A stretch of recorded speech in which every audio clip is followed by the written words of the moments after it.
Recording is on. Muy bien. Gracias, Gibran. Les comentaba que esta fuerza que siente una partícula cargada en un campo magnético es la conocida como fuerza de Lorentz.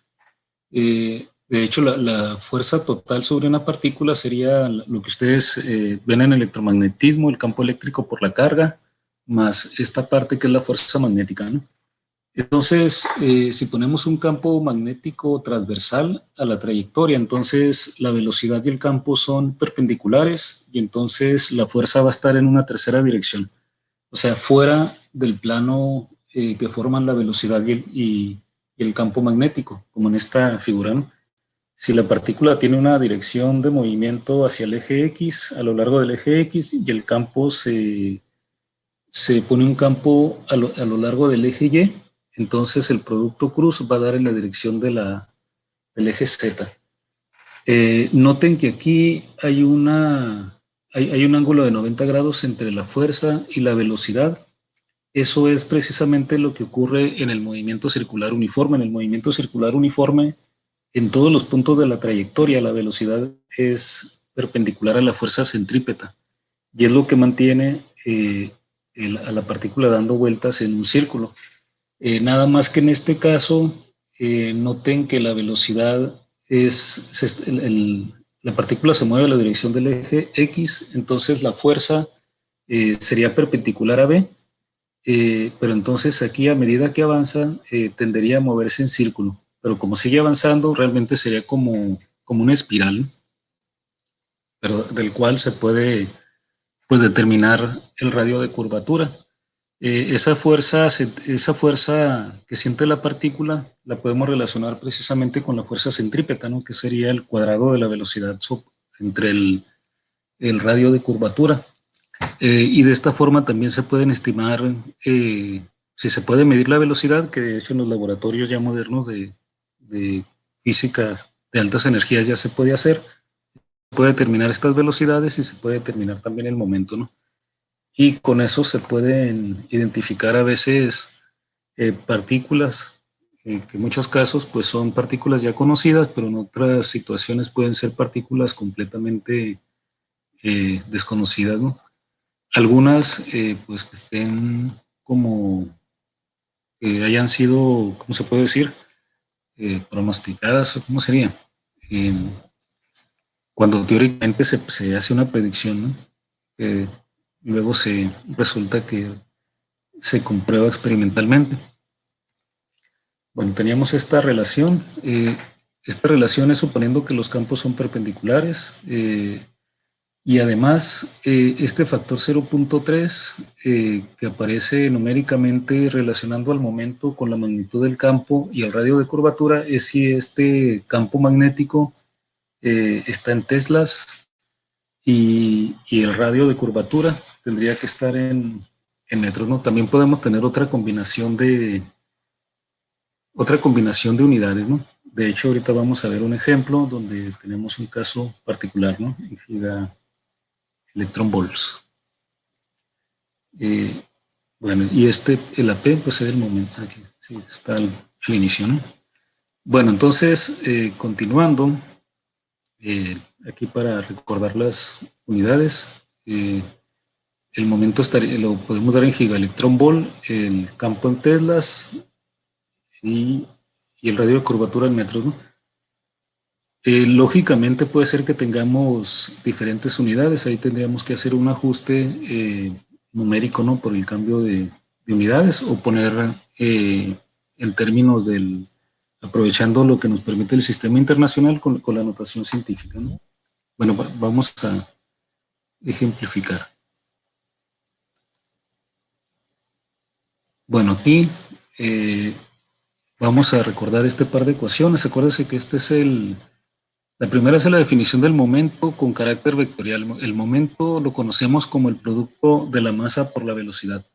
En el caso de la física clásica, pues la masa la consideramos constante. Sabemos ahora que no es constante, sino que es el producto del factor de Lorentz por la masa en reposo, ¿no? Entonces, pues la podemos escribir de forma general. Esta es la forma general, ¿no? Válida siempre de esta manera. Aquel factor gamma por la masa en reposo de la partícula, por la velocidad que tenga. Si nos limitamos solamente a la magnitud, entonces podemos escribir la relación como esta segunda ecuación. Entonces, vamos a de aquí encontrar una relación útil, ¿no? Que precisamente si conocemos el momento de la partícula de alguna forma y podemos establecer también su velocidad, podemos identificar su masa, ¿no? Vean que aquí solamente estamos despejando la masa en reposo de la segunda ecuación, la que le quitamos ahí la relación vectorial. Quedaría, perdón, la masa en reposo, el momento entre el factor de Lorentz por la velocidad. Y este factor de Lorentz sabemos que es 1 entre la raíz de 1 menos beta cuadrada, donde beta es el coeficiente entre la velocidad de la partícula y la velocidad de la luz. Entonces, aquí la gamma la reescribimos de esta manera, 1 entre esta raíz cuadrada, tenemos la velocidad, el momento, y luego aquí, multiplicando y dividiendo por C, encontraríamos esta relación, la masa en reposo igual a esto. Luego, para dejar aquí también beta, dividimos entre C cuadrada, dividimos entre C, para tener aquí una beta, ¿no? Que también la podemos obtener si nos fijamos que aquí tendríamos realmente el recíproco de beta. B, esta velocidad de la partícula entre esta velocidad de la luz, nos da una beta en el denominador, y entonces podemos reescribir de esta manera, ¿no? Y aquí en el numerador solamente el momento, ¿no? O si queremos dejar la C, pues multiplicamos aquí por C cuadrada, ¿no? Tenemos aquí las dos opciones, ¿no? Absorber esta, aquí en este caso quedó la C cuadrada, ¿no? Porque luego se asocia. Vamos a ver aquí. Ahí está. Bueno, aquí con las Cs en ambos lados, tenemos aquí PC, y aquí al dividir entre C para producir aquí la beta, entonces aquí multiplicamos también por otra C y queda C cuadrada, ¿no? Después, pues volvemos a lo mismo, ¿no? Aquí sobre C cuadrada me queda P sobre C en el numerador, y aquí ya queda la beta solo, ¿no? Que es lo equivalente que les decía inicialmente. Podríamos haber ido directo aquí, ¿no? De asociar esta B con esta C, quedaría una beta, y esta C queda como P entre C, que es lo que tenemos aquí, ¿no? Bueno, esta relación pues me relaciona la masa, el reposo de una partícula con su momento. Y si yo puedo identificar ahí la velocidad, puedo identificar las masas en reposo que tendría alguna partícula, ¿no? Que estemos detectando. Y bueno, entonces vamos a ver aquí una situación específica, ¿no? A ver, tenemos un protón, tenemos que la masa del protón en reposo, eh, establecimos que es 938.3 megaelectronvolt sobre C cuadrada, ¿no? Este protón se acelera hasta que obtiene un momento de 1 gigaelectronvolt sobre C. Entonces aquí vamos a determinar su velocidad. Muy bien, entonces vamos a obtener su velocidad. ¿Qué ecuaciones de las que hemos visto nos conviene utilizar?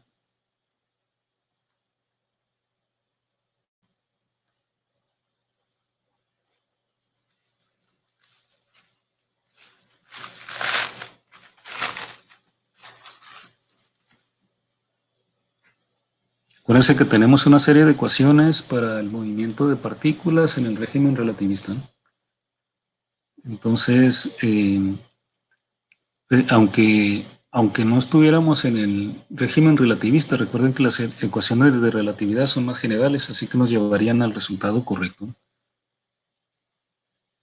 Bueno, entonces aquí ¿Se acuerdan de aquella ecuación? Una de las ecuaciones que tenemos, revisen en sus ecuaciones. Hay una que relaciona la energía al cuadrado igual a P cuadrada C cuadrada más la masa en reposo al cuadrado por la velocidad de la luz elevada a la cuarta, ¿no? A la cuarta potencia.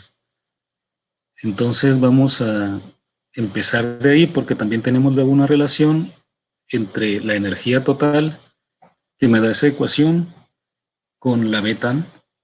Con la beta y el momento, y aquí precisamente conocemos el momento de la partícula.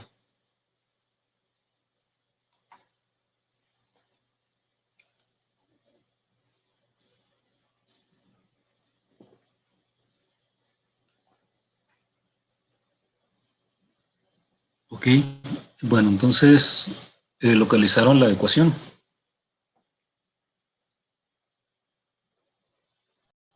Sí, doctor. Muy bien, entonces de ahí solamente sacamos la raíz cuadrada para escribir la energía, ¿no? Ese está, aquí está, ¿no?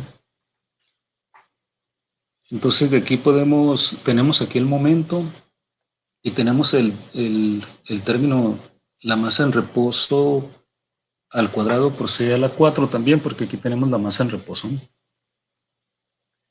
Eh, Vean que aquí tenemos el momento, lo podemos escribir aquí. Eh, al escribir el momento al cuadrado, se nos va a eliminar la C del momento que está dividiendo, porque quedaría por 1 entre C cuadrada, y esa C cuadrada se eliminaría con esta, ¿no? O sea que solamente sería la magnitud del momento al cuadrado, o sea, un gigaelectrón volt al cuadrado, ¿no? Y aquí tendríamos la masa en reposo del protón elevado al cuadrado, ¿no? O sea que al elevar al cuadrado sería 938.3 megaelectrón volt sobre C cuadrado. Como estoy elevando al cuadrado, quedaría 1 entre C a la 4. Se eliminaría con este factor, ¿no? Por eso resulta muy conveniente utilizar las unidades de masa y de momento de esta forma, ¿no?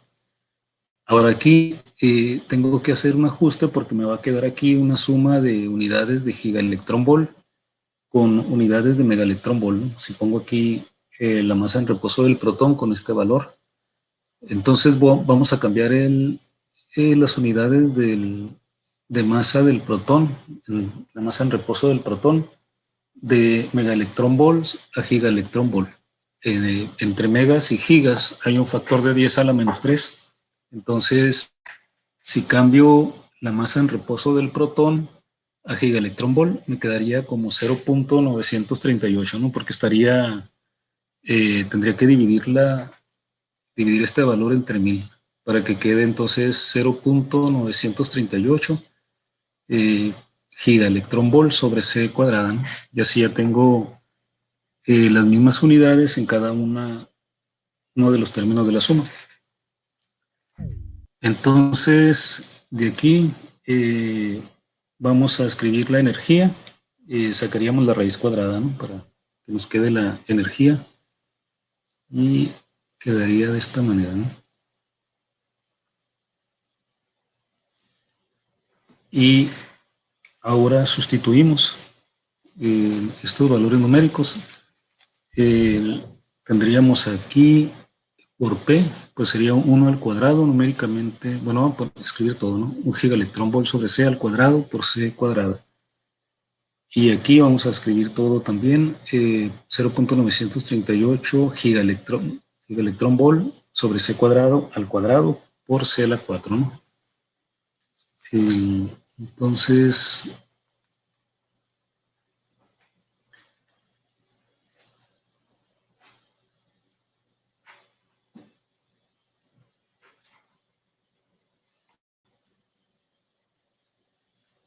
bueno, aquí no, no puse el electrón volt, no importa, ¿no? Más bien aquí ya estaría, este C cuadrado se elimina con este, de hecho, ¿no? Se eliminan estos C cuadrados, lo voy a tachar aquí. Aquí se trabó mi pluma. Así ya se reactivó. Esta C cuadrada se eliminaría, ¿no? Vamos a escribir así. Esta C cuadrada se elimina y aquí se me pasó a escribir el C cuadrado, así que tengo que escribirlo fuera y adentro de esta. Bueno, sí, como que se escribe por bloques, ¿no? Entonces se borra, cuando toco una línea, se borra toda la línea que esté asociada. Entonces aquí sería, eh, me, bueno, está aquí originalmente el Mega Electron Ball, está bien para dejar el paso aquí previo. Entre C, estaba escribiendo bien y aquí, no sé por qué se está deslizando mucho en un momento.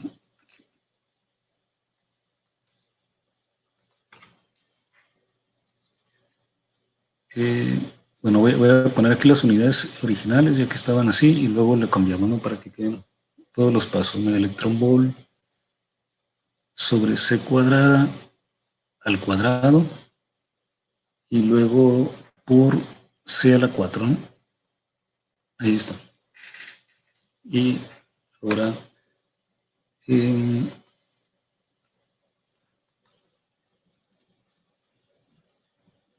se borró todo esto y como que luego como que escribe uno y mientras tenga la línea continua, como que si toca con el borrador se borra todo, ¿no? Aquí va a aparecer otra vez.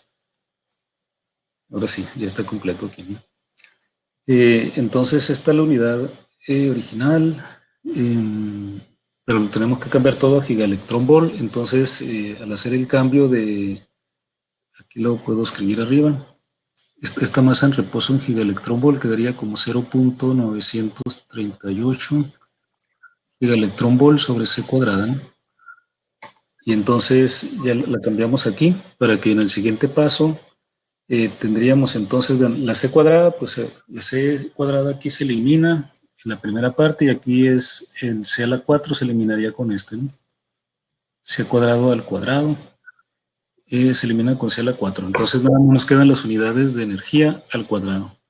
Pero aquí nos conviene cambiar a esto para poder factorizar, porque si dejamos también esta segunda energía al cuadrado en unidades de gigaelectrón volt al cuadrado, podemos factorizar. Tendríamos aquí 1 más 938 al cuadrado multiplicado por gigaelectrón volt al cuadrado, ¿no? Se quedaría de esta forma. Aquí el 0.938 se le suma a 1 que multiplica a gigaelectrón volt al cuadrado. Todo esto es raíz cuadrada. A ver si me están siguiendo. Por aquí como hice un poco de borrar y volver a escribir. Sí, sí, doctor. ¿Se me ve? Okay. Bueno, entonces aquí ya está. Al factorizar las unidades, pues ya nada más sacamos la raíz cuadrada y sacaríamos la raíz cuadrada de la parte numérica y la raíz cuadrada de gigaelectrón volt al cuadrado nos quedaría gigaelectrón volt. Entonces, ¿cuánto daría esta raíz cuadrada?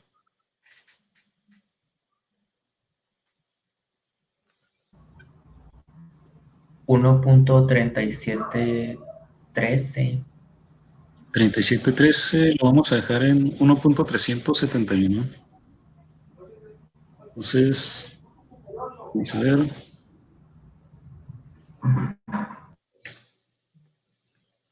un gigaelectrón volt. Esta sería la energía total del protón, ¿no? Que el protón que está siendo que fue acelerado hasta un gigaelectrón volt sobre C.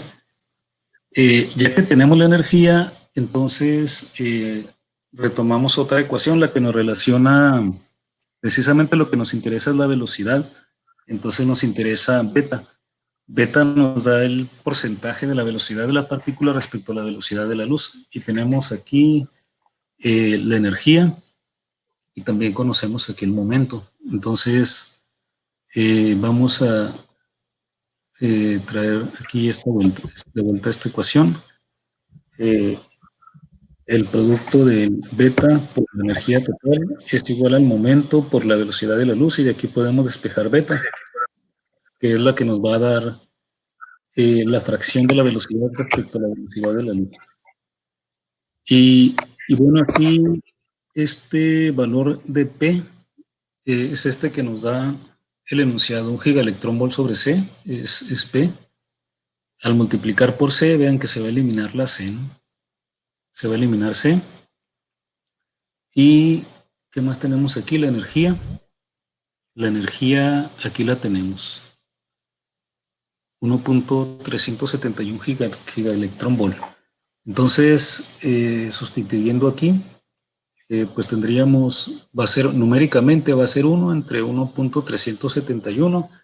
Las unidades vemos que se van a eliminar todas, ¿no? Porque esta energía del denominador está ya en gigaelectronvolt. En el numerador hay gigaelectronvolt por el momento. La C del denominador del momento se elimina con esta, así que queda adimensional, tal como esperamos por la beta, ¿no? Así que tendríamos 1 entre 1.371. Eso nos da 0.73. Es decir que la partícula, el protón, en este caso, se está moviendo al 73% de la velocidad de la luz. Ya teniendo el porcentaje de la velocidad de la partícula respecto a la velocidad de la luz, pues ya podemos calcular la velocidad de la partícula multiplicando esta fracción 0.73 por la velocidad de la luz. Entonces, tendríamos aquí este 0.73, hay que multiplicarlo por la velocidad de la luz para obtener la velocidad de la partícula. Tomamos C como 3 por 10 a la 8 y nos da, si multiplican 3 por 0.73, les va a dar 2.19, ¿no?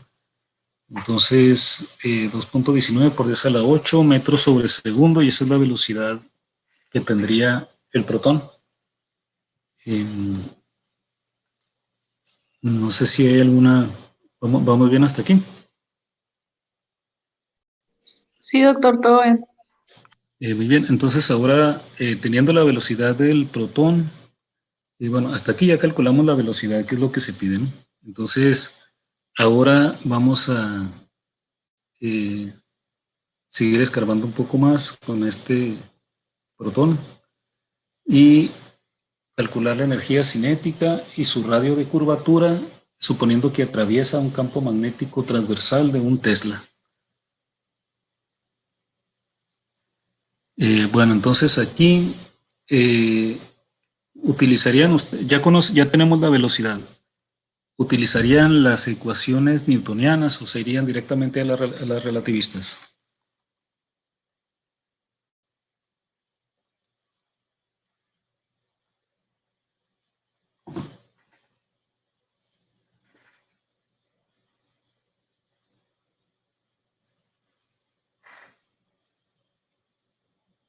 La velocidad de la partícula es el 73% de la velocidad de la luz. No podemos... ¿Sí, Gibran? Iba a decir que a las relativistas, porque la energía cinética considera las velocidades y pues y la velocidad con las modificaciones relativistas. Si Sí, quisiéramos hacer algo más preciso, tendremos que ir a lo relativista. muy bien, sí, de hecho ya como esto es comparable, el 70% ya no es nada despreciable, ¿no? Comparado con la velocidad de la luz, ya habría efectos notables. Entonces nos vamos directo a las expresiones relativistas. Y si nos piden calcular la energía cinética, acuérdense que tenemos una de las expresiones relaciona la energía total con la energía cinética y la masa en reposo, ¿no? Y la energía de la masa en reposo. Voy a escribir, sí. Sería la de E igual a T más la masa en reposo por la velocidad de la luz al cuadrado. Esa misma, ajá, muy bien. Entonces, voy a escribir aquí arriba, ¿no? Otra vez, es que cuando cambio aquí el apuntador, se quita la pluma. Ahora aquí, como que no escribe muy arriba. Si la energía total es la energía translacional, que es la cinética, más la intrínseca, ¿no? En reposo. Esta misma. Y entonces despejamos la expresión para la energía cinética. De aquí es la energía total menos la masa, la energía asociada a la masa en reposo, ¿no? La masa del protón por C al cuadrado. Ya tenemos la energía total de lo que acabamos de resolver anteriormente, y la energía total es 1.371 gigaelectronvolt. Y también tenemos la energía en reposo, porque la masa del protón es 938 megaelectronvolt, que lo ponemos sobre C, ¿no? Entonces, aquí lo tenemos hecho, es del problema anterior, ¿no? Tenemos 938 megaelectronvolt sobre C cuadrado, pero si lo cambiamos a gigaelectronvolt queda como 0.938, ¿no? Entonces, esa es la masa en reposo, y al multiplicar por esta C cuadrado, pues van a quedar los 0.938 gigaelectronvolt. Entonces, sustituimos aquí. Y tenemos entonces 1.371 gigaelectronvolt menos 0.938 gigaelectronvolt. Entonces la diferencia aquí de energías va a ser 0.433, ¿no? Si restan 1.371 menos 0.938, da 0.433 gigaelectronvolt. Y esa es la energía cinética, ¿no? Vean que en este caso la energía cinética es menos, ¿no?, que la energía en reposo, ¿no? La energía en reposo es como el doble de la energía cinética, ¿no? Juntos pues dan el 1.371. Bueno, entonces de aquí podemos retomar la ecuación que relaciona el momento de la partícula con el campo magnético y el radio de curvatura, ¿no?, para calcular el radio de curvatura, ¿no?, que nos piden, ¿no? Bueno, entonces la ecuación que tenemos es el 0.3 por el campo magnético por el radio de curvatura, ¿no? Y de aquí despejamos entonces el radio de curvatura. Pasamos dividiendo el 0.3 por el campo magnético. Y nos queda entonces esto, ¿no? 0.3 por el campo en el denominador. Y el momento en el numerador, el momento numéricamente es 1. Acuérdense que estas relaciones, ponemos directamente la parte numérica. Estas relaciones son válidas siempre que ustedes pongan cada cantidad en las unidades en que está especificado. Entonces, sustituimos el momento en gigaelectronvolt, ¿no?, sobre C cuadrado. Es 1 numéricamente. En el denominador tenemos 0.3 y B es 1, ¿no? Se da en Tesla, numéricamente lo ponemos como 1. 1 entre 0.3 es como un tercio por 10, ¿no? O sea, 0.3 es 3 entre 10, o sea, sería como 10. ¿No? ¿Cómo está? 0.3 es 3 entre 10, eso es igual a 10 entre 3. O sea, 1 entre 3 es 0.33 por 10, 3.33, ¿no? Entonces, es lo que nos da aquí el resultado para el radio de curvatura. Vean que aquí, en el caso del radio de curvatura, de acuerdo con esta expresión, depende del momento, ¿no? Depende del momento, y depende también el movimiento va a depender de la carga, porque si la carga tiene signo opuesto, entonces el giro sería en la dirección opuesta, ¿no? por la fuerza de Lorentz, la carga cambiaría el signo de la fuerza, ¿no? Si cambia el signo de la carga. Entonces, si tuviéramos un electrón que tuviera el mismo momento, a pesar de que el electrón tiene una masa muy diferente, pero si le damos exactamente el mismo momento que tiene este protón, el radio de curvatura sería numéricamente igual, pero en sentido opuesto, ¿no? Y voy a escribirlo. O sea, que sería el mismo resultado. De hecho, lo que importa aquí es el momento completo, ¿no? No en sí la masa de la partícula, ni tampoco la velocidad en sí de la partícula, sino el momento completo. Entonces, si el electrón tuviera el mismo valor, tendríamos el mismo radio, ¿no? Pero al ser carga de signo diferente en la expresión de la fuerza de Lorentz, que es la carga por el producto cruz de la velocidad y el campo, entonces estarían multiplicando por el signo opuesto de la carga, entonces la fuerza estaría en una dirección opuesta, ¿no?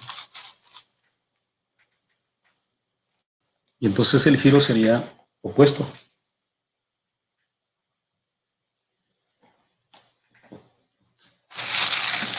Acuérdense que muchos de los experimentos que se hacían, bueno, que se hacen y pues históricamente se han hecho para identificar cargas de partículas, pues juega un papel muy importante el efecto del campo magnético sobre la partícula, ¿no? Porque dependiendo del signo de la carga, una partícula que es lanzada en cierto ambiente, pues puede sufrir diferentes desviaciones, dependiendo de su signo.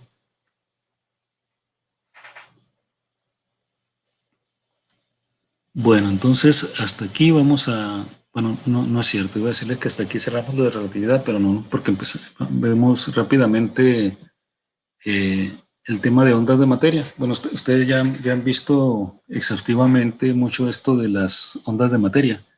Entonces, como un repaso breve nada más y además vamos a ver cómo queda la relación de Broglie tomando en cuenta también la relatividad, ¿no?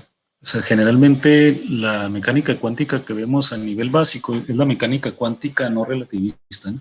Entonces, cuando hablamos de las ondas de materia de Broglie, las relaciones que utilizamos no toman en cuenta la relatividad. Entonces, vamos a ver aquí qué cambios deberíamos de tenernos si tomamos en cuenta también la relatividad. De hecho, Einstein ya había propuesto su relatividad, ¿no? Para el tiempo en que Luis de Broglie hizo su propuesta. Voy a cambiar aquí la diapositiva. Eh, entonces, hablando de las ondas de materia, ¿no?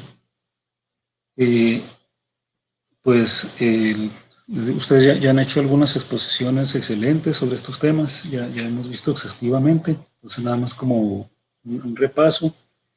Sabemos que en el campo de la óptica, pues el fenómeno de interferencia que ocurre cuando las dimensiones,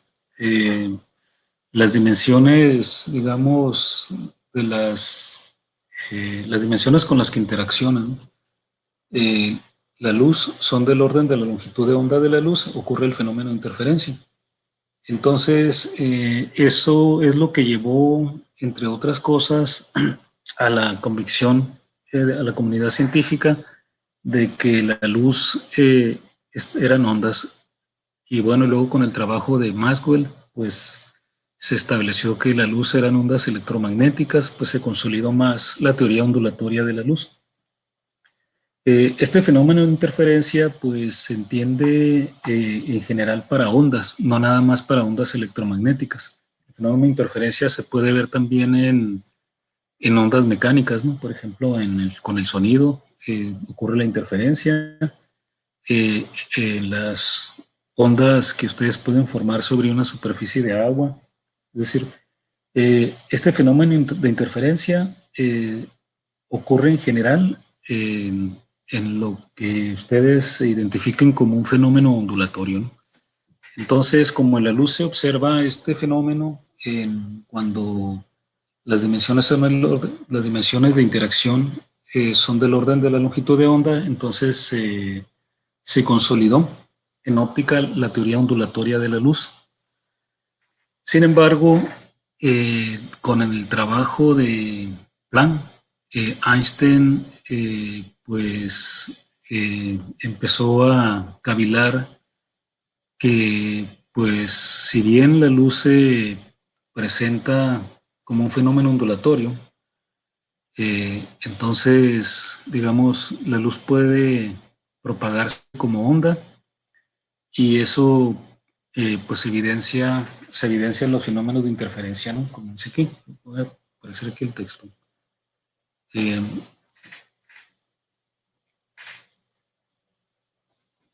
La luz parece propagarse como onda y esto se evidencia en los fenómenos de interferencia, ¿no? Vean qué interesante, ¿no? Aquí dice, parece propagarse como onda, ¿no? Es decir, ese parece muestra el escepticismo de Einstein, ¿no? Porque al decir algo como parece, está dando el campo abierto de que no siempre ocurra así. Este comportamiento pues se evidencia en los fenómenos de interferencia. Pero aquí es el porqué del parece, ¿no?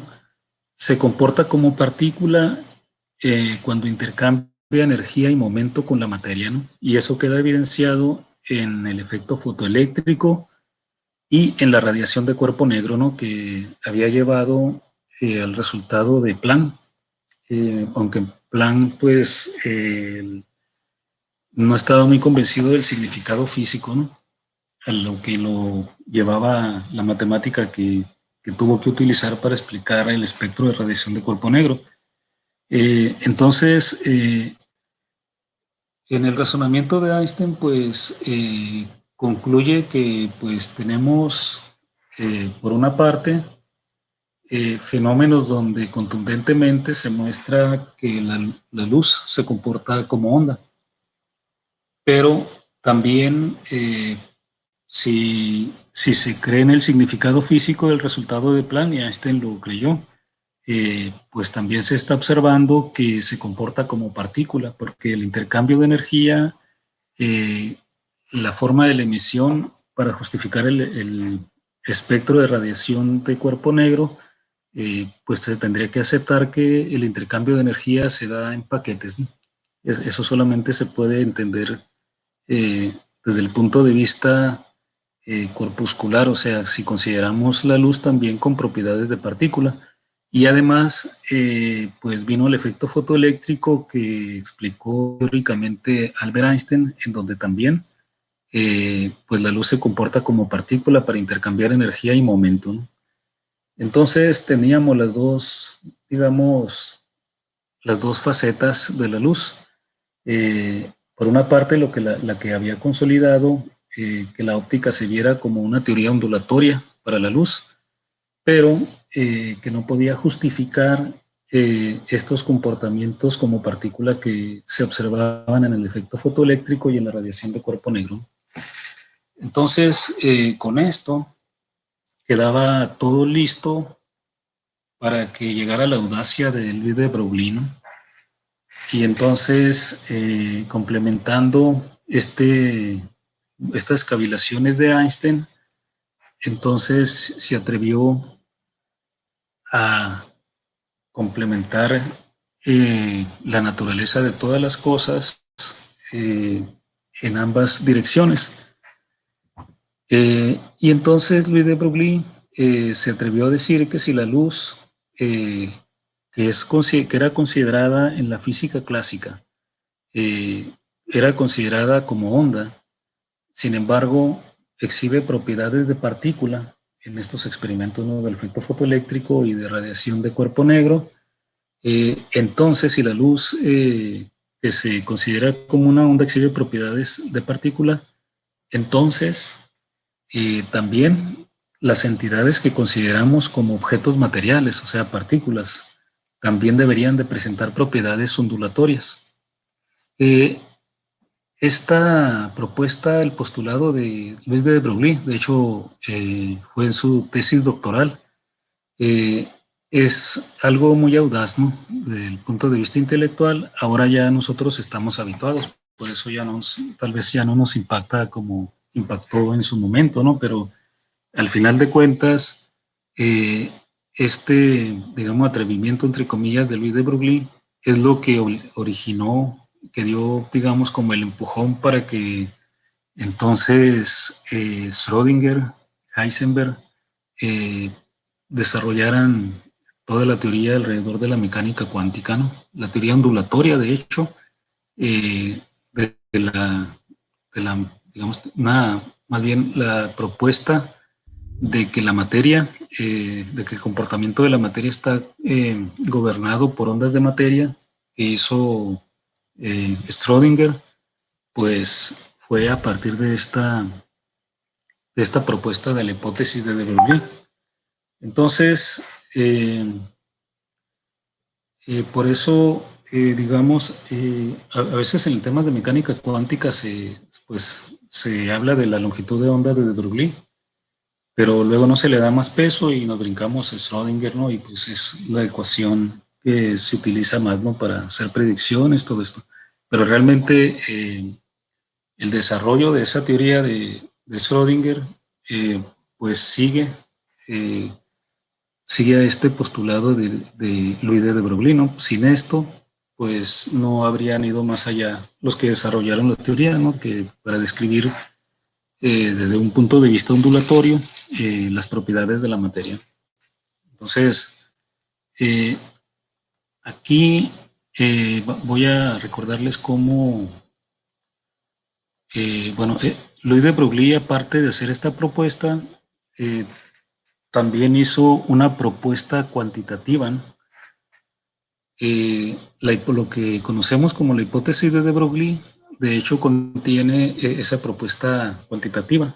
La hipótesis de Broglie es que entonces, de acuerdo a lo anterior, de que también la materia debe de tener propiedades ondulatorias, o sea que debe ser de los dos lados, ¿no? Si la luz si las ondas exhiben propiedades de partículas, las partículas también deben de exhibir propiedades ondulatorias.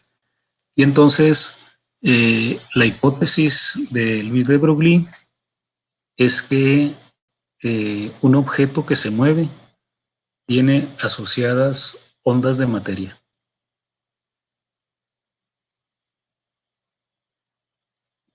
Y así atrae digamos, la teoría ondulatoria, la naturaleza ondulatoria, la trae también para la materia.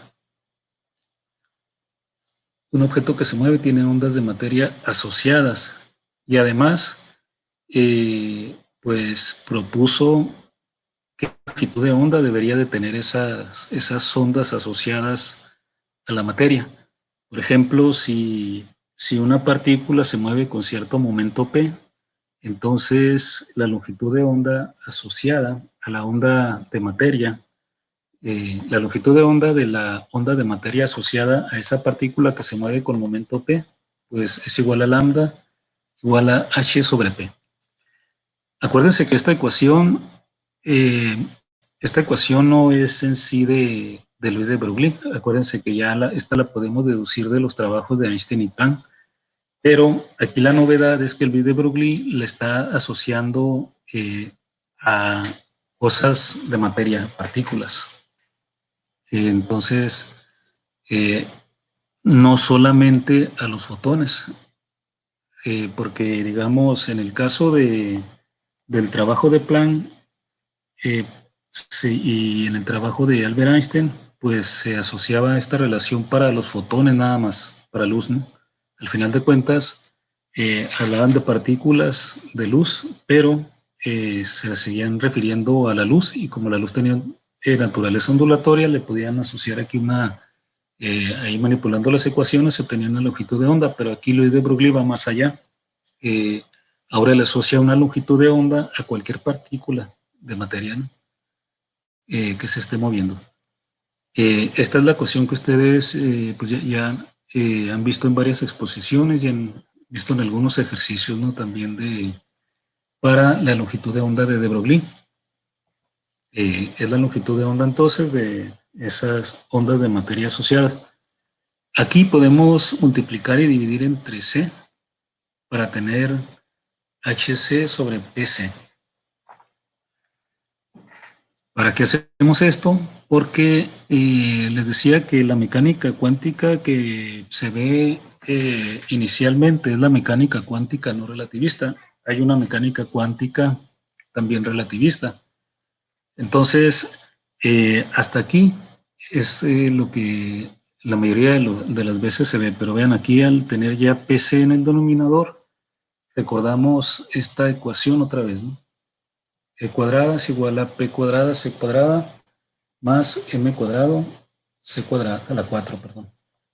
Y de aquí podemos despejar otra vez P cuadrada C cuadrada. Y es pues E cuadrada y este término pasa restando, ¿no? M cuadrada C a la 4. ¿Por qué recordamos esta ecuación? Porque si sacamos raíz cuadrada aquí, tendríamos PC, que es lo que tenemos justamente en el denominador, aquí en la longitud de onda de de Broglie. Y entonces podemos sustituir este PC, el término PC, por la raíz cuadrada de E cuadrada menos M cuadrada C a la 4. Y entonces ya tenemos una longitud de onda de de Broglie, una expresión para la longitud de onda de las ondas de materia asociadas a la partícula que toma en cuenta el momento relativista, ¿no? Tendríamos aquí HC sobre la raíz cuadrada de la energía al cuadrado menos la masa al cuadrado, esa es la masa relativista, ¿no? No es la masa en reposo, multiplicado por la velocidad de la luz a la 4. ¿Habían visto esta expresión en esta forma?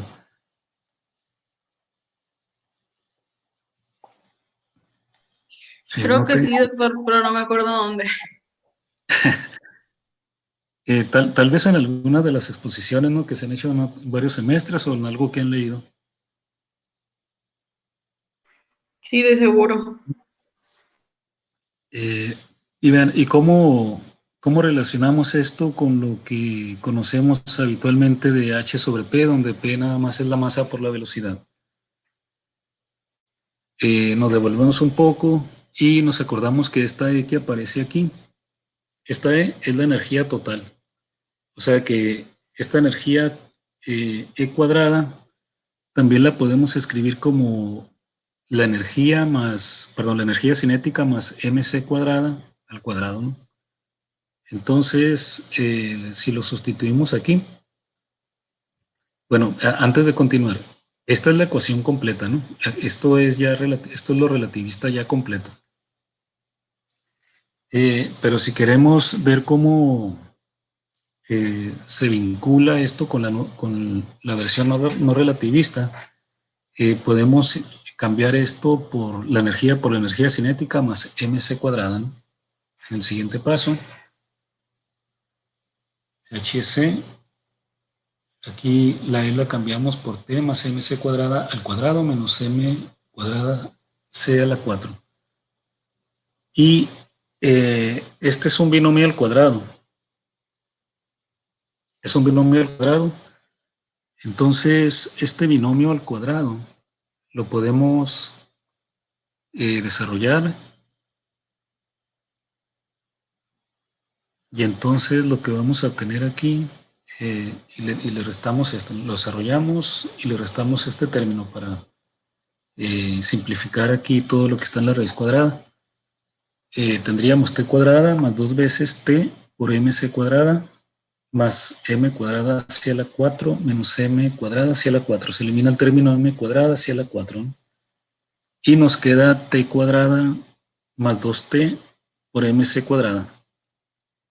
Ahora ven, lo que nos queda pues va a ser entonces nada más estos dos primeros términos.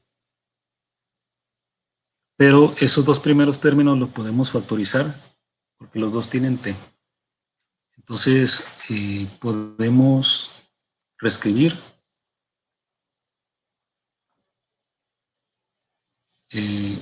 este t cuadrada, lo que nos va a quedar, no t cuadrada más 2t por mc cuadrada. Lo factorizamos en t. Se va a ser igual a t, que multiplica a t otra vez, más 2 veces mc cuadrada.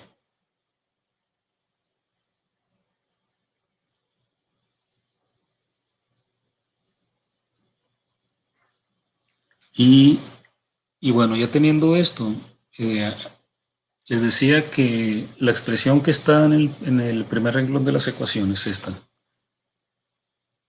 Esta es la versión completa, ¿no? Esta es la versión relativista de cómo calcularíamos lambda, de longitud de onda, ¿no?, asociada a las ondas de materia.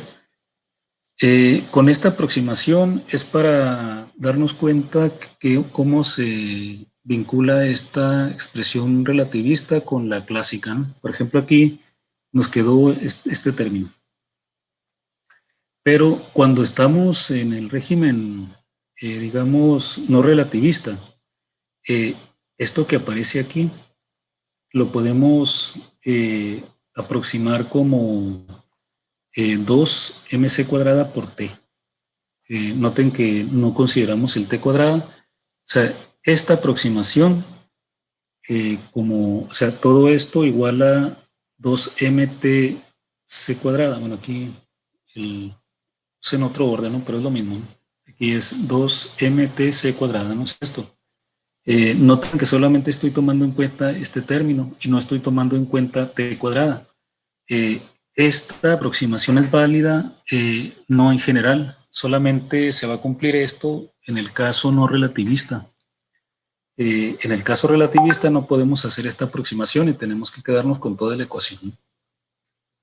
Entonces, esto es válido cuando estamos en el régimen no relativista, porque cuando no es relativista el asunto, la energía cinética es mucho menor que el factor mc cuadrada. Entonces, si estamos en el régimen no relativista, este término es mucho mayor que t.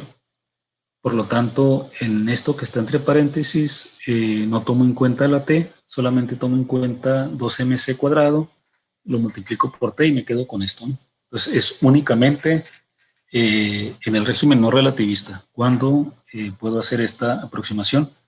Cuando no puedo hacer esa aproximación, en el régimen relativista, tengo que quedarme con esto, ¿no? Está aquí arriba. Si ven el puntero cuando yo lo veo, no les había preguntado. ¿Sí, verdad? Sí, sí se ve. Sí, ok. No les había preguntado. En el Teams sí sé que se ve, pero que no les había preguntado. Ok, entonces,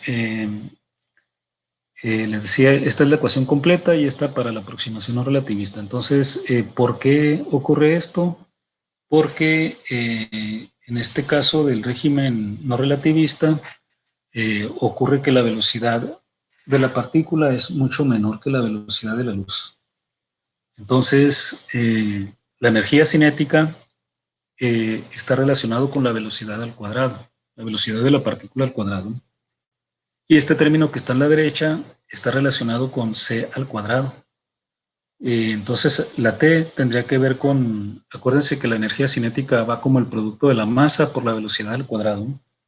Y esto va como la masa por la velocidad de la luz al cuadrado. Por lo tanto, si la velocidad de la partícula es mucho menor que la velocidad de la luz, esto es cierto, ¿no? Bueno, entonces aquí tendríamos, entonces, la forma de reescribir la longitud de onda, que además se conoce como longitud de onda de de Broglie, bueno, de hecho ya le estábamos llamando, y lo escribimos la longitud de onda de Broglie. Entonces, con esta aproximación no relativista, la podemos escribir como hc sobre, en el denominador nos queda nada más esto, ¿no? Raíz de 2t mc cuadrada.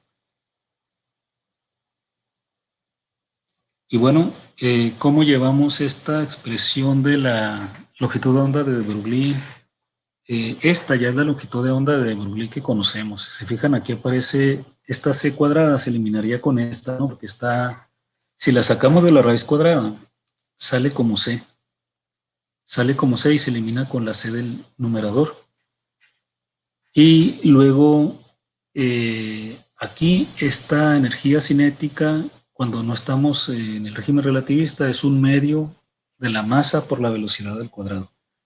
El un medio eliminaría a este 2, eliminaría el 2 y luego la T contiene la masa por la velocidad al cuadrado. Masa por velocidad al cuadrado por esta masa sería masa cuadrada, velocidad al cuadrado.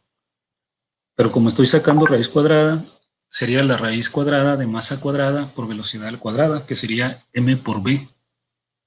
Y m por b es el momento clásicamente, ¿no? Entonces así tenemos realmente aquí h sobre mb, que es la versión clásica de la longitud de onda de de Broglie, ¿no?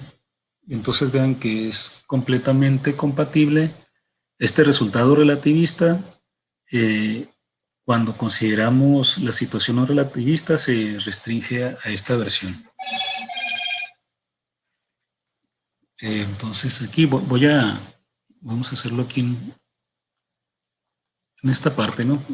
Para lo que les comentaba aquí de esta longitud de onda de Broglie. Manteníamos, voy a cambiar de color, la HC, les decía la raíz de 2, la T, la voy a escribir como la escribimos clásicamente, un medio de la masa, velocidad al cuadrado, por la masa, por C cuadrado, ¿no? Todo esto es raíz cuadrada, eliminábamos el 2, masa por masa es velocidad, masa al cuadrado, perdón, velocidad al cuadrado, y esta C cuadrada al salir del radical elimina con esta. Entonces esto realmente queda como H entre MB, ¿no? Es la versión de H sobre P para el caso no relativista, que es como vienen los primeros cursos de los, digamos, el desarrollo histórico de la mecánica cuántica, ¿no? Entonces aquí tendríamos, pues una vez más, ¿no? Como lo relativista, cuando consideramos velocidades bajas, en donde la partícula ya no está en el régimen relativista, pues las ecuaciones coinciden con la física, bueno, aquí ya no sería física clásica, ¿no? Sino más bien mecánica cuántica no relativista, ¿no?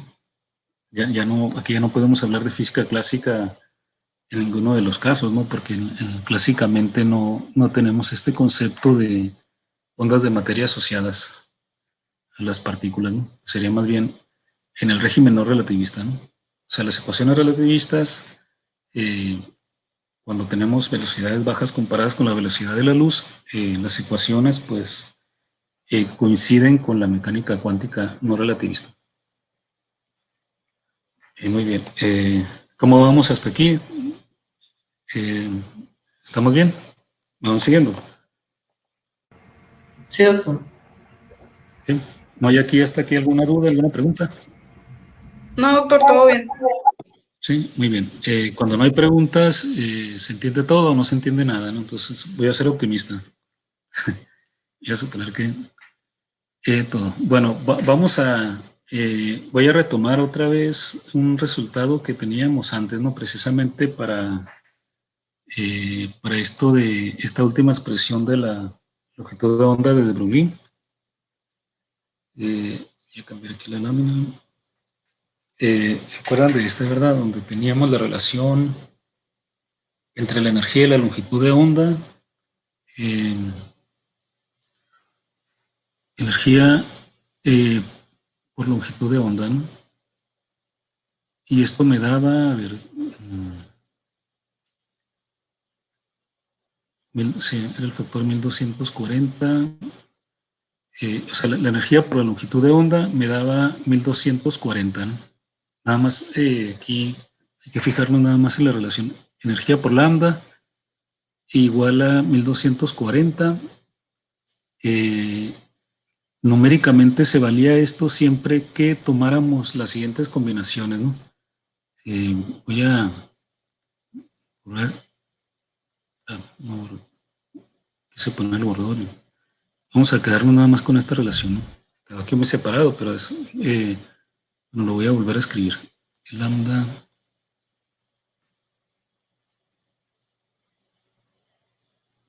Aquí está. Acuérdense que esta relación de la energía por la longitud de onda igual a 1240 era válida siempre y cuando se tomaran estas combinaciones, ¿no? De que la energía se diera en electrón-volt y la longitud de onda en nanómetros. Pero también podemos escoger estas otras tres opciones, por ejemplo, tener la energía en megaelectrón-volt y las longitudes de onda en Fermis o femtómetros, ¿no? 10 a la menos 15. Entonces, en esta expresión que acabamos de obtener para la longitud de onda de de Broglie, que esta es una aproximación no relativista, sin embargo, en el ámbito aquí de partículas, nos conviene más tener la ecuación en esta forma que en la forma habitual de la mecánica cuántica no relativista de H igual a m sobre b, porque como aquí aparecen las unidades de energía y de masa, pues la damos en unidades que involucran la c o c cuadrada. Entonces, por fines operativos nos conviene más dejarla en esta forma, a pesar de que sea no relativista, ¿no? Entonces, por ejemplo, en esta relación podemos utilizar aquí, acuérdense que aquí este 1240, ¿se acuerdan de dónde salía? De hecho, aquí borré una C, esa C no iba sola, ¿no? Sino que debía haber estado multiplicada por una H. Entonces, HC nos daba 1240, ¿no? Este 1240 salía del producto de H por C. Entonces, podemos utilizar aquí esta expresión para la longitud de onda de Broglie, poniendo aquí el factor 1240, siempre que la masa la pongamos, por ejemplo, en megaelectrón-volt, y entonces la longitud de onda nos daría en Fermis, ¿no? O sea, tendríamos esta combinación. O sea que aquí también podemos usar este mismo resultado. Lambda igual a 1240 entre esto que está aquí. Y la relación entre lambda y la energía que pongan aquí sería tal que tendríamos que tener, para que siga siendo válido 1240, la longitud de onda la tendríamos, por ejemplo, en Fermis, si la energía la ponemos en megaelectrón-volt, o en nanómetros si la energía la damos en electrón-volt. Generalmente aquí vamos a andar aquí, en esta parte, ¿no? O acá, porque estamos en dimensiones nucleares, que serían del orden de 10 a la menos 15 o menos, ¿no? Entonces sería megaelectrón-volt Fermi o gigaelectrón-volt atómetro, ¿no? Entonces, bueno, entonces el Fermi es el 10 a la menos 15 metros, ¿no? Que también son femtómetros. Y bueno, entonces la longitud de onda de Broglie, aparte de que nos permite encontrar estas longitudes de onda asociados, y que fue lo que dio la idea, precisamente, por ejemplo, de Schrödinger, de desarrollar una teoría ondulatoria para la materia. También nos da aquí directamente, pues nos da información sobre el orden de magnitud que deberían de tener las dimensiones que estamos, digamos, estudiando, o sobre las que estamos mandando algún tipo de sonda, a partir de los cuales, de las cuales, pues tendríamos que esperar tener efectos cuánticos, ¿no? Entonces, aquí tendríamos la combinación de energías y dimensiones precisamente, ¿no? Para estos efectos cuánticos. Cuando hablan de efectos de tamaño es precisamente esto, ¿no? La cuantización como una consecuencia de las dimensiones. Por ejemplo, el problema de la partícula encerrada en una caja, ¿no? Cuando resuelven el problema del electrón que está encerrado en una cierta longitud L, acuérdense que si se van al límite cuando L es infinito, ahí el electrón ya no está confinado, ¿no? Entonces, ahí no hay cuantización. La cuantización viene con el confinamiento, porque ahí tener una L infinita significa que no, en realidad son dimensiones demasiado grandes, ¿no? Comparadas con las longitudes de onda.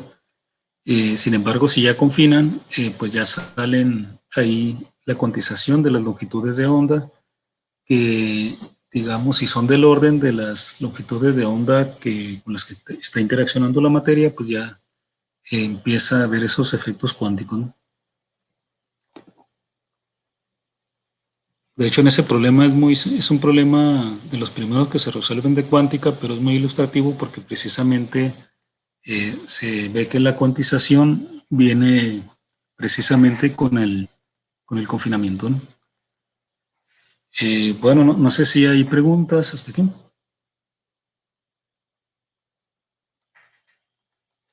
Voy a poner aquí una diapositiva en blanco. No, todavía no tengo preguntas. Ok, entonces estoy aquí poniendo una diapositiva en blanco. Es que este PowerPoint a veces es un poco lento, pero ahí está avanzando.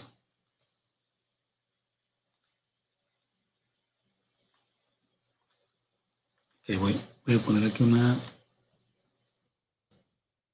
en blanco. Vamos a ver ahora otra en pro del repaso. Estos son un par de videos, ¿no? Primero ya.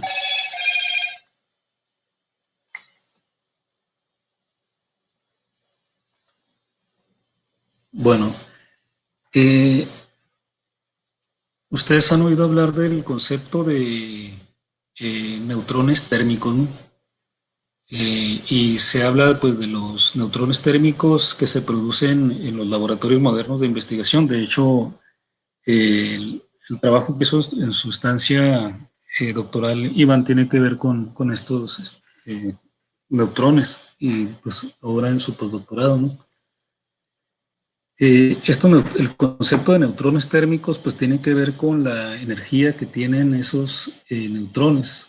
Tienen muchas aplicaciones, de hecho, ¿no? Porque pues se conoce que se puede hacer investigación de materiales, pruebas de materiales, con pruebas no destructivas, ¿no? Incluso en cuestiones industriales. Eh, pero el nombre de neutrones térmicos tiene que ver con termodinámica, ¿no? El- la energía en termodinámica, esto de hecho ya desde la termodinámica clásica, la energía media de una partícula, por ejemplo, en un gas, ¿no?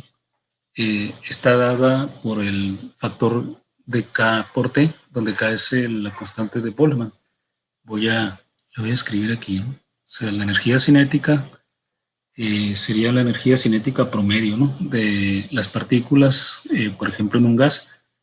Eh, la podemos aproximar, podemos escribir más como la constante de Boltzmann por la temperatura. Eh, pues la mayoría de las veces estas energías se prefiere que se dé en electrón volt, ¿no? Pero igual se puede calcular en otras unidades de energía, dependiendo de en qué unidades tomemos la constante de Boltzmann. La constante de Boltzmann la podemos escribir como 1.38 por 10 a la menos 23 si la damos en Joule, o sea, Joule sobre Kelvin, ¿no? O Kelvin a la menos 1. O la podemos dar en términos de electrón volt sobre Kelvin. Si la damos en electrón volt, es 8.6 por 10 a la menos 5. En ese caso, pues es electrón volt, Kelvin a la menos 1, ¿no?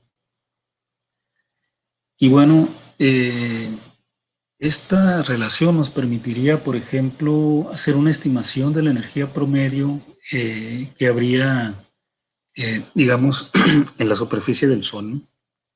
En la superficie del Sol eh, tenemos una temperatura más o menos como, bueno, cercanas a los 6000 Kelvin. Creo que como voy a poner aquí Sol, como de 5800 Kelvin. ¿Qué valor nos daría para la energía promedio si metemos aquí 5800 Kelvin en esta expresión? A ver, serían 5 por 10, 5.8 por 10 a la 3, por 8.6 por 10 a la menos 5, 10 a la menos 3 por 10 a la 5. Bueno, 10 a la 5 por 10 a la 3 sería 10 a la menos 2. Y luego daría como 10 a la menos 1, sí, como 8.6.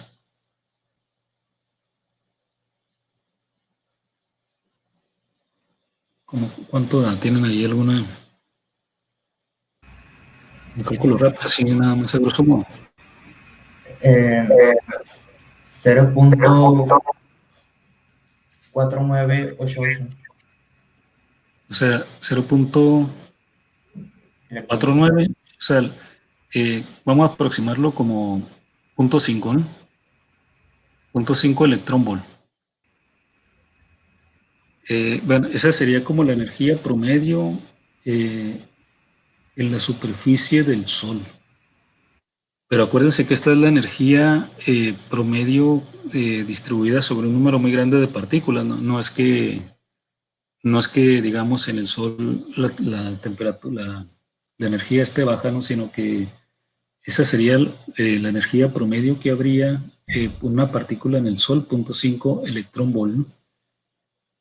Con esa temperatura. Entonces, imagínense si nos vamos a la temperatura ambiente. En la Tierra, de hecho, hay temperaturas más altas, ¿no? Se pueden alcanzar hasta de 10 a la 8, bueno, en astrofísica más bien, ¿no? A nivel digamos, en astrofísica, sí, hasta del 10 a la 10, 10 a la 12 Kelvin, ¿no? Pero bueno, nos vamos ahora hacia aquí a la temperatura ambiental. La temperatura ambiental generalmente la podemos tomar como alrededor de 300 Kelvin, ¿no? Para no ser muy preciso. Aquí sería como pasando los 20 grados Celsius, ¿no? Bueno, aquí en Hermosillo es un poco más arriba, ¿no? Pero tomando como una temperatura ambiente tal vez promedio, que sería muy agradable, ¿no? 300 Kelvin. Si calculamos esta energía de acuerdo con esta ecuación a la temperatura ambiente, ¿cuánto nos daría? Lo que da alrededor de 0.02 electrón volts, 0.25.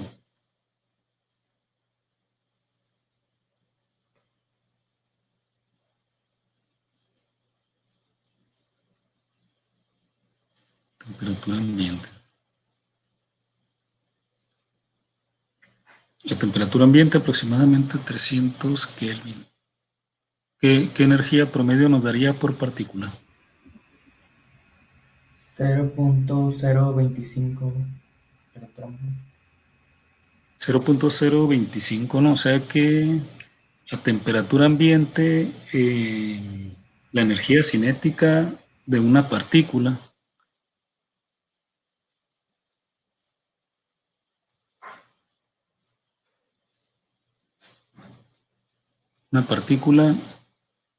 sería del orden de 0.025 electrón volt. O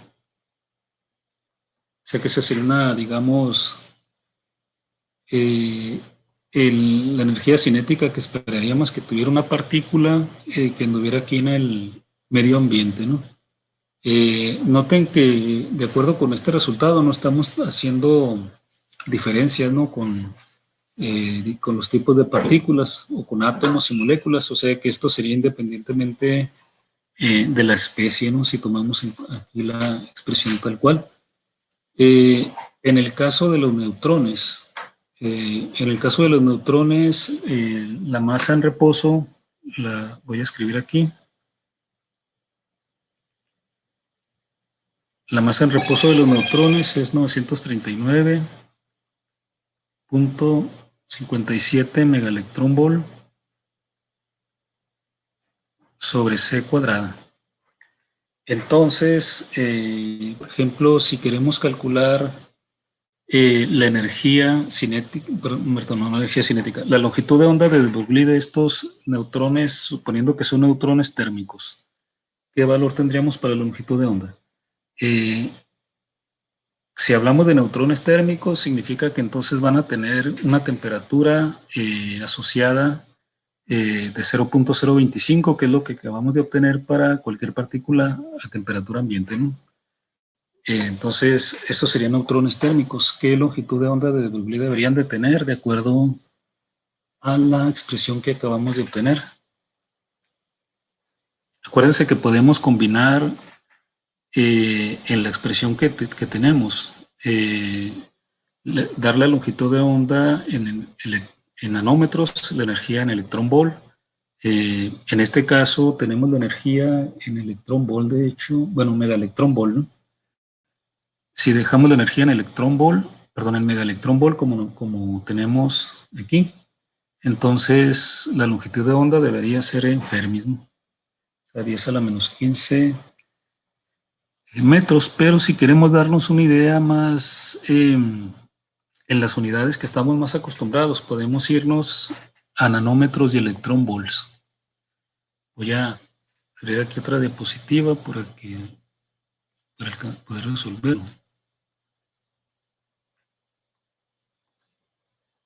Vamos a usar la expresión que tenemos para la longitud de onda de De Broglie. O sea, tendríamos HC en el numerador, ¿no?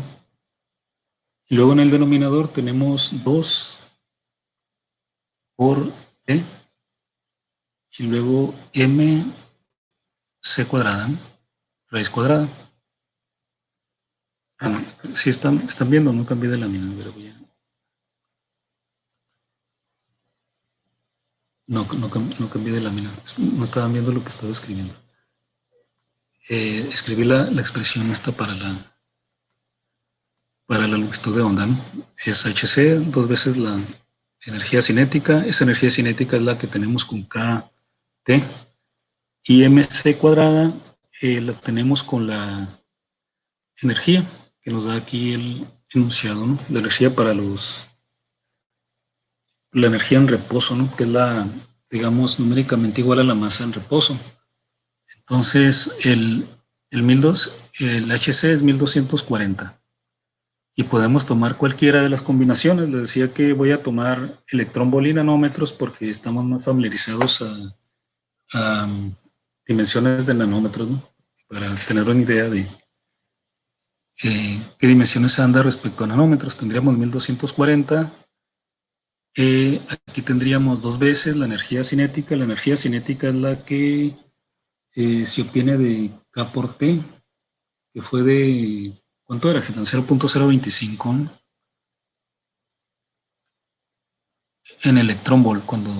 Si queremos la longitud de onda en nanómetros, dejamos la energía en electrón volt. El factor MC cuadrada, recuerden, si damos la masa en unidades de energía sobre C cuadrada, se elimina la C cuadrada con este que está aquí, solamente nos quedan las unidades de energía para la masa, pero aquí la tenemos para el neutrón, lo voy a volver a escribir, es megaelectrón volt, ¿no?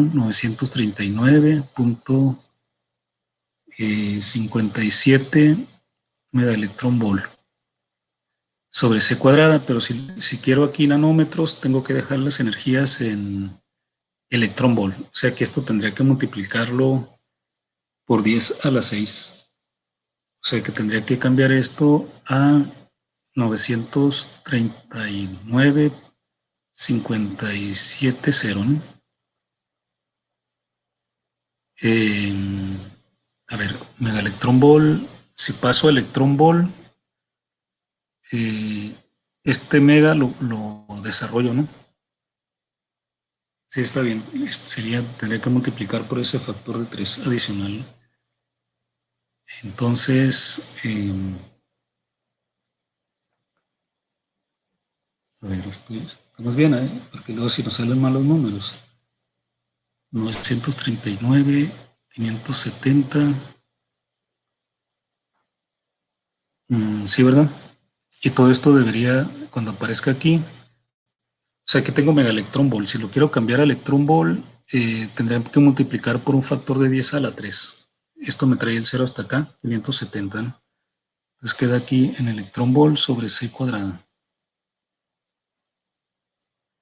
Entonces aquí tendríamos que multiplicar por 939, 570 electrón volt. La C cuadrada ya no lo voy a escribir, ¿no? Que se elimine con esta C cuadrada con esta. Sacamos raíz cuadrada y ahora sí a calcular. ¿Qué longitud de onda debería tener en nanómetros?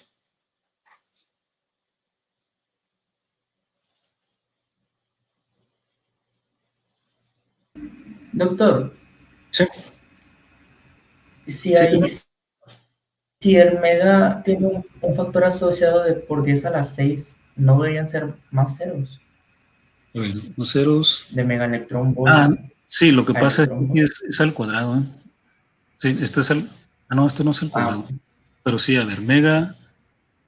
Ah, sí, tienes razón. Ese es de electrón volt, es 10 a la 6 el factor de hecho. Sí, son otros 3 ceros, ¿no? Entonces mejor lo ponemos en notación científica, ¿no?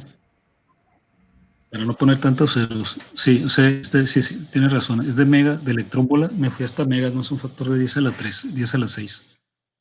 Entonces lo voy a reescribir mejor con notación científica.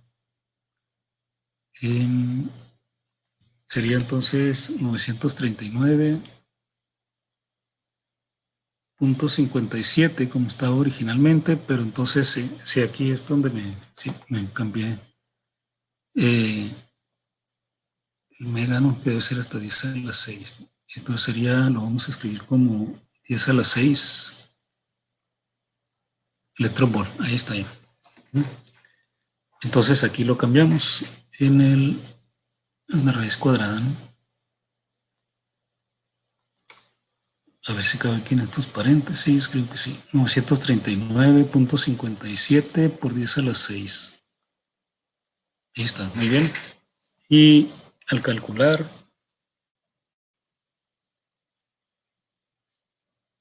va a dar menos de un nanómetro, de hecho.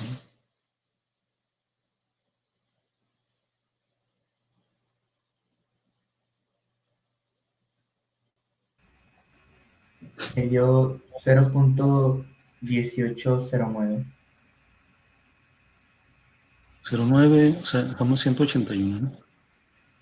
Entonces vean, este valor me dice que estos neutrones térmicos los puedo utilizar de hecho también para difracción, ¿no? Como en el caso de los rayos X, para difracción en caso de sólidos, ¿no? Porque la longitud de onda resulta de orden de nanómetros, o sea que andaríamos en el orden de Armstrong también, ¿no? Que es el espaciamiento interatómico en el caso de los sólidos.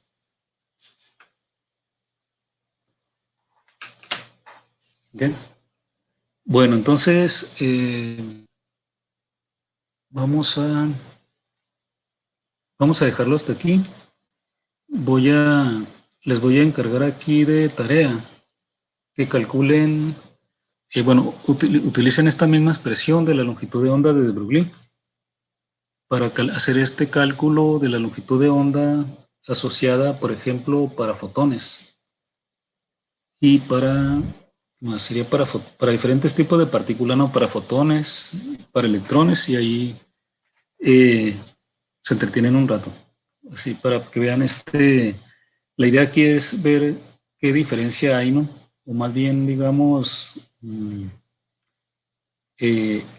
encontrar qué otros tipos de partículas, comparar las energías que deberían de tener diferentes tipos de partículas para que les den la misma longitud de onda, que den longitudes de onda de este orden.